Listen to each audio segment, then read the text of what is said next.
श्री स्वामी समर्थ। 6 September वार शुक्रवार रोजी हरितालिका व्रत आहे। हरितालिका हे व्रत विवाहित महिला, सौभाग्यवती महिला आपल्या पतीच्या दीर्घायुष्यासाठी करत असतात। आपला संसार सुखाचा चालावा, आपली जी साथ आहे ती अखंड टिकावी आणि आपल्या पतीला दीर्घायुष्य लाभावं यासाठी हरितालिका व्रत केलं जातं।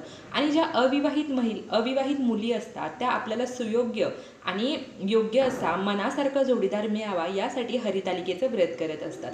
तर जे हरितालिकेचं व्रत आहे या व्रताच्या दिवशी तुम्ही जर तुमच्या राशी भविष्यानुसार त्या कलरचे जर कपडे तुम्ही घातले तर संपूर्ण हरितालिका व्रत केल्याचं जे पुण्यफळ आहे ते तुम्हाला मिळत असतं।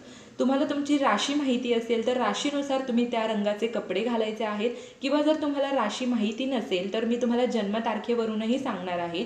जर तुम्हाला राशी माहिती असेल तर राशीवरून निवडा, आणि राशी माहीत नसेल तर तुमच्या जन्मतारखेवरून तुम्हाला त्या कलरचे कपडे घालायचे आहेत। मग त्या विवाहित महिला असो किंवा ज्यांचे पती हयात नाहीये त्या असो किंवा ज्या अविवाहित मुली आहेत त्यांनी सर्वांनी अशा प्रकारच्या आपल्या राशीनुसार किंवा जन्मतारखेनुसार जर कपडे घातले तर त्याला विशेष असं महत्त्व आहे। जसं नवरात्रीमध्ये 9 कलरला विशेष असं महत्त्व असतं, त्याचप्रमाणे जर तुम्ही हरितालिकेला तुमच्या राशी भविष्यानुसार किंवा तुम्ही तुमच्या जन्मतारखेनुसार कपडे घातले, त्या कलरचे कपडे जर तुम्ही घातले तर हरितालिकेचं संपूर्ण फळ तर तुम्हाला मिळतंच, पण त्या व्रताचं विशेष असं महत्त्व तुमच्या आयुष्यामध्ये त्याचा प्रभाव होत असतो। तुमच्या आयुष्यामध्ये सुख शांती समृद्धी नांदते, तुमच्या इच्छा पूर्ण होतात, तुमच्या पतीला दीर्घ आयुष्य लाभत असतं।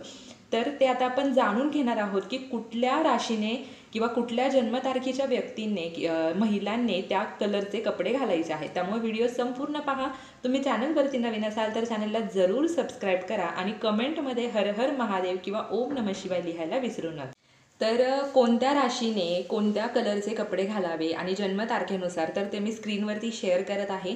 तर तुमची जी कोणती रास आहे, जी जन्मतारीख आहे त्याप्रमाणे तुम्ही या रंगाच्या साड्या असेल, ड्रेस असेल ते घाला। मी म्हणत नाही की असेच रंग तुम्हाला पूर्ण हवे आहे, त्याच्यामध्ये त्या रंगामध्ये थोडेसे शेड डार्क असो, थोडे फेंट असो तरीही चालतील, आणि अशा साड्या अशा ड्रेस घालून तुम्हीही हरितालिकेचं संपूर्ण फळ प्राप्त करून घ्या, त्याचे लाभ घ्या आणि हा व्हिडिओ जास्तीत जास्त शेअर करा म्हणजे सर्वांनाच त्याचा फायदा होईल। राशीनुसार तुम्हाला जे रंग निवडायचे आहेत त्याच्यामध्ये पहिली रास आहे मेष रास।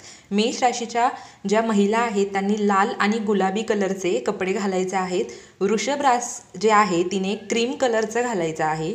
मिथुन राशीच्या ज्या महिला आहेत त्यांनी धनी आणि फिरोजी कलर जो आहे त्याच्या कलरचे कपडे घालायचे आहेत। कर्क राशीच्या ज्या महिला आहेत त्यांनी हलका पिवळा आणि मलई कलरचा जो रंग आहे त्याप्रमाणे तुम्ही कपडे निवडायचे आहेत। सिंह राशीच्या ज्या महिला आहेत त्यांनी लाल, गुलाबी आणि सोनेरी कलरचे जे रंग आहेत ते निवडायचे आहेत। कन्या राशीच्या ज्या महिला आहेत त्यांनी नीलमणी आणि हलका हिरवा रंग निवडायचा आहे। तुळ राशीच्या महिलांनी क्रीम आणि स्काय ब्लू रंग निवडायचा आहे। वृश्चिक राशीच्या वृश्चिक राशीच्या ज्या महिला आहेत त्यांनी लाल, गुलाबी आणि सोनेरी कलरचे रंग निवडायचे आहेत। धनु राशीच्या ज्या व्यक्ती आहेत त्यांनी सोनेरी आणि पिवळा। मकर राशीच्या ज्या महिला आहेत त्यांनी हलका राखाडी तुम्हाला निवडायचा आहे। कुंभ राशीच्या ज्या महिला आहेत त्यांनी हलका निळा आणि तपकिरी। मीन राशीच्या ज्या महिला आहेत त्यांनी हलका आणि गडद पिवळा असा रंग निवडायचा आहे। तर तुमची जन्मतारीख जर 1, 10, 19 किंवा 28 असेल तर तुम्ही लाल, गुलाबी आणि केशरी रंग निवडायचा आहे। जर तुमची जन्मतारीख 2, 11, 20 आणि 29 असेल तर सफेद आणि क्रीम कलर। जर तुमची जन्मतारीख 3, 12, 21 आणि 30 असेल तर पिवळा आणि सोनेरी। जर तुमची जन्मतारीख 4, 13, 22, 31 असेल तर थोडे चमचमणारे रंग म्हणजे सोनेरी, चंदेरी कलरचे। जर तुमची जन्मतारीख 5, 14 आणि 23 असेल तर हिरवा रंग। जर तुमची जन्मतारीख 6, 15 व 24 असेल तर आकाशी निळा कलर। जर तुमची जन्मतारीख 7, 16 आणि 25 असेल तर राखाडी कलर। जर तुमची जन्मतारीख 8, 17 आणि 26 असेल तर राखाडी व निळा कलर, आणि जर तुमची जन्मतारीख 9, 18 व 27 असेल तर लाल, गुलाबी आणि केशरी कलर। तुम्हाला ही माहिती आवडली असेल तर व्हिडिओला लाईक, शेअर, कमेंट नक्की करा। Shri Swami Samarth. Bless you all.